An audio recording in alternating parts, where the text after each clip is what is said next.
Berdiri di gugus terdepan, melawan ganasnya COVID-19 yang seakan tak berkesudahan, bukanlah sebuah tekanan apalagi paksaan, melainkan sebuah panggilan kemanusiaan. Ada yang menaruh simpati tapi minim empati. Layaknya segelintir orang yang hanya bertopang dagu tanpa lakukan apa-apa, namun di situasi sulit seperti ini, banyak yang terjun ke lapangan dan lakukan sebuah gerakan. Secara eksklusif, tim Insert berkesempatan melihat lebih dekat bagaimana perjuangan tim tenaga medis Tentara Nasional Indonesia Angkatan Darat dan Ikatan Dokter Indonesia membentuk barisan kokoh dalam merawat pasien COVID-19 di Rumah Sakit Darurat COVID-19 Wisma Atlet Kemayoran, Jakarta. Mungkinkah melihat perjuangan mereka mempertaruhkan waktu, tenaga, bahkan kesehatan mereka sendiri? Ada hati yang akan terketuk melihat besarnya nyali dan pengorbanan para tenaga medis ini merawat pasien di Wisma Atlet, atau banyak mata yang masih dibutakan oleh hati yang tak peduli. Bayangkan bagaimana mereka setiap harinya berhadapan dengan ribuan pasien di Wisma Atlet yang terus bertambah. Seperti pengakuan para tim medis yang bertugas di Wisma Atlet Kemayoran ini. Baru terkuak bagaimana sebenarnya beban berat yang harus dipikul oleh tim medis yang bertugas di Wisma Atlet Kemayoran.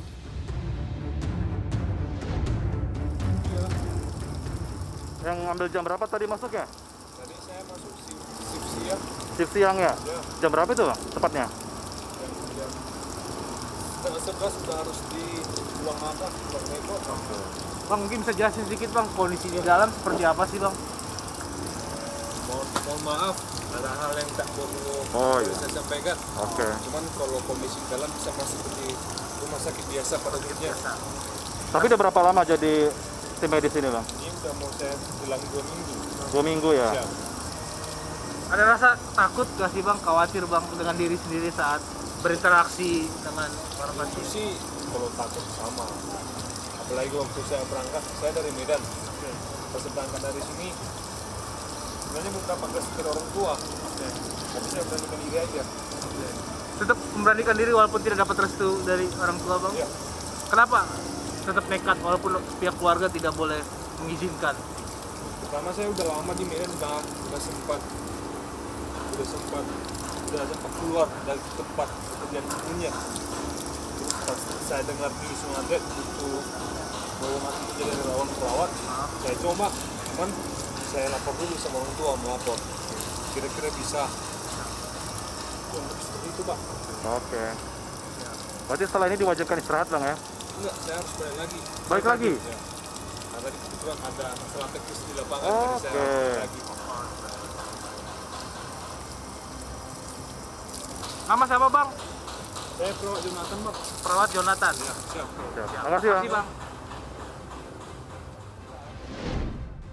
Sebelum berangkat saya kan pasti minta izin dulu ya sama keluarga, dan alhamdulillah keluarga saya mengizinkan. Cuma memang keluarga besar, kebetulan saya anak bungsu, jadi pas seminggu saya di sini keluarga saya masih nangis-nangis, suruh pulang jangan di sini gitu. Tapi saya meyakinkan mereka bahwa di sini saya baik-baik aja, meskipun jam dinasnya luar biasa ya di sini gitu, karena memang Ramadan. Jadi jam 3 pagi kita sudah siap di ruangan sampai jam 11 siang. Tapi saya bisa meyakinkan keluarga bahwa saya baik-baik. Kemudian semua kebutuhan juga dipenuhi, dan insya Allah saya sehat sampai hari ini. Selain harus menanggung beban berat memikirkan keluarga yang tak bisa ditemui, para tim medis pun harus bisa sepenuh hati mendedikasikan raganya untuk pasien. Bayangkan saja, selama berbulan-bulan tim tenaga medis TNI AD serta Ikatan ID tersebut harus tinggal di Wisma Atlet bersama ribuan pasien positif COVID-19. Bangunan para medis pun hanya berjarak beberapa meter saja dari bangunan pasien. Dan mereka bekerja selama kurang lebih 14 hari hingga 1 bulan yang terbagi dalam 3 shift yang berbeda. Ada 14 hari kerja dengan 14 hari karantina. Nah, kalau hari kerja itu kita biasanya dibagi, dokter sipil dengan militer dibagi ke dalam 5 tim. Satu tim itu sekitar 20 dokter. Dari pihak TNI, kita ditugaskan selama 1 bulan kerja dan 2 minggu karantina. Kalau dari sistem kerjanya sama seperti dari ID. berat rasanya menjalankan tugas di tengah pandemi seperti ini. Menggantungkan hidup dan mati dengan bertaruh nyali memasuki zona merah demi selamatkan ribuan nyawa. Cukup memberatkan sih. Kalau untuk berinteraksi dengan pasien kan sudah jadi keseharian ya. Cuman yang bikin beda karena di sini kita harus pakai APD lengkap, yaitu pakai cover all suite. Jadi itu lumayan rasanya gerah sekali. Lalu pakai pelindung face shield atau Google itu kalau kadang-kadang bisa bikin berembun. Jadi kalau kita lihat juga nggak jelas. Dan itu bisa menghambat interaksi kita dengan pasien karena kan memang kita dalam situasi pandemi ini kita juga harus jaga jarak dengan pasien, tidak boleh terlalu dekat untuk menghindari penularan. Kan pakai APD itu kita selama 8 jam. Ya, saya ngerasa karena sakit, karena ada tekanan dari pemakaian Google, terus nggak menahan buang air kecil ataupun buang air besar itu selama 8 jam. Ya pemirsa, ini adalah tahapan yang akan nanti dilalui dari pihak medis, dari dokter maupun perawat. Mungkin dari tahapan awal ini mungkin bisa jelaskan dok seperti apa? Jadi kan sebelum kita masuk ke ruang perawatan kita harus pakai APD dulu. Jadi kita nanti ambil APD, kemudian daftar diri, baru kita ganti pakai APD. Loket awal lah ya untuk menukarkan ID mereka untuk mendapatkan peralatan medis. Nah ini peralatan medisnya apa aja dok? Mungkin bisa jelaskan. Itu sudah satu paket, jadi ada 2 macam sarung tangan, ada 2 macam masker, ada head cap atau pelindung kepala, ada Google atau face shield, kemudian ada overall suite dengan sepatu boot. Nah ini pemirsa, jadi setiap memang mereka beraktivitas saat tugas mereka selalu menukarkan ID dan disinilah mereka menukarkan ID untuk mendapatkan perlengkapan medis mulai dari atas kepala sampai kaki. Nah ini yang sudah didapat apa sih dok? Mungkin? Ya, kalau ini Google. Ini Google.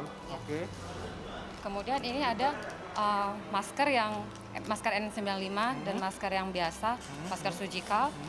Kemudian ada juga sarung tangan yang biasa, itu sarung tangan yang paling dalam. Kemudian yang di luar kita pakai sarung tangan yang surgical. Berarti dari sarung tangan sendiri memang 2 lapis sendiri. Siap. Ya?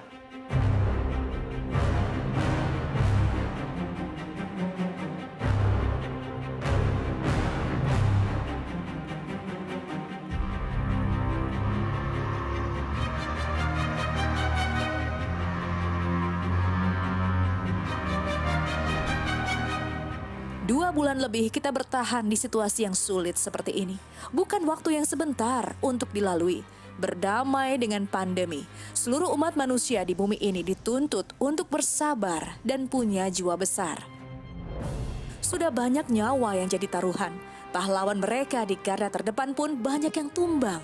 Belasan dokter hingga perawat terus-terusan mengabarkan kabar duka dari berbagai kota, menyisipkan kisah pilu perjuangan mereka melawan situasi pandemi yang tak berkesudahan. Belum cukup duka mereka rasakan, tak sedikit dari mereka yang ikut dikucilkan karena terpojokkan keadaan. Profesi mereka ibarat sebuah aib, tapi tanpa mereka, masyarakat Indonesia bisa apa? Dan ketika melihat banyak yang mulai mendobrak aturan, semua orang yang sudah berjuang sejauh ini merasakan sebuah pengkhianatan. Aturan dihiraukan, tak peduli lagi dengan virus yang mengancam.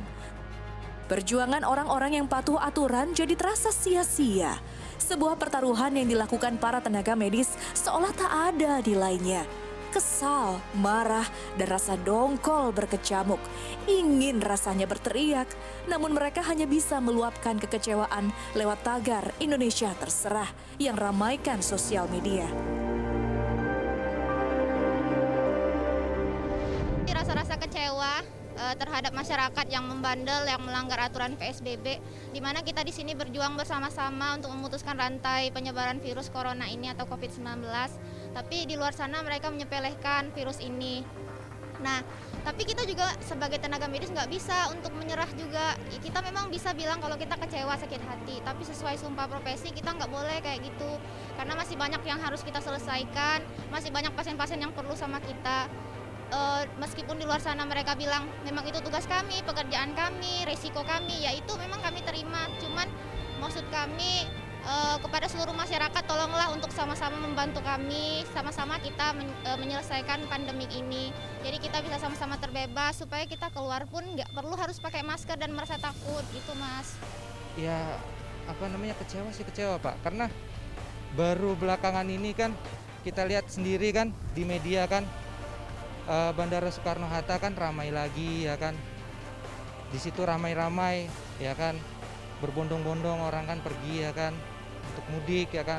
Nah, ini momen-momen ini seharusnya sabar dulu lah. Nah, kalau kita lihat mereka susah diatur di luar, bergerumbul-gerumbul dan melakukan aktivitas massal, itu yang membuat penyebaran itu cepat.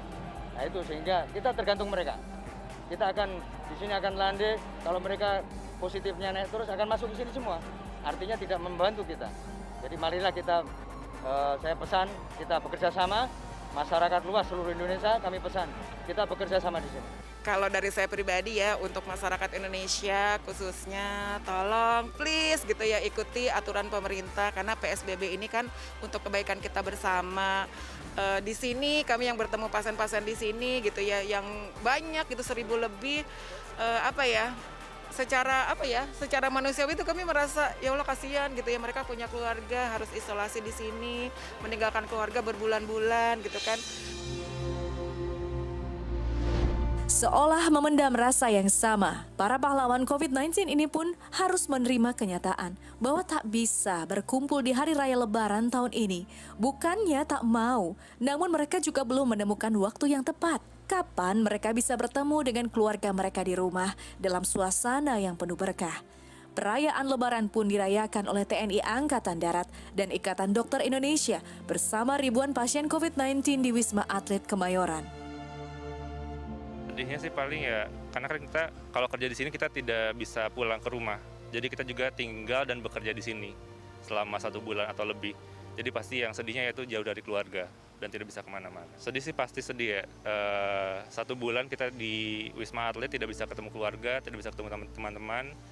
Apalagi ini bulan puasa dan sebentar lagi mau Lebaran. Jadi ini bulan puasa dan Lebaran yang berkesan bagi saya karena dalam situasi seperti ini saya harus bekerja di Wisma Atlet dan jauh dari keluarga. Keluh kesahnya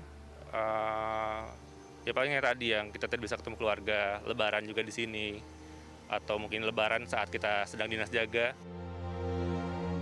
Berjuang sendirian melawan COVID-19 rasanya tak akan mempan tanpa bantuan semua lapisan masyarakat di berbagai kalangan. Sayangnya, belakangan sikap pemerintah yang tarik ulur dijadikan alasan masyarakat untuk melanggar aturan perlahan mulai dilonggarkan. Tak adil rasanya jika merenungkan apa yang dirasakan oleh para tim medis ini. Terlalu banyak cobaan psikis yang selalu muncul. Tetapi bagi mereka, meski nyawa harus menjadi taruhannya, tim medis akan selalu senantiasa hadir demi kalian yang membutuhkan pertolongannya.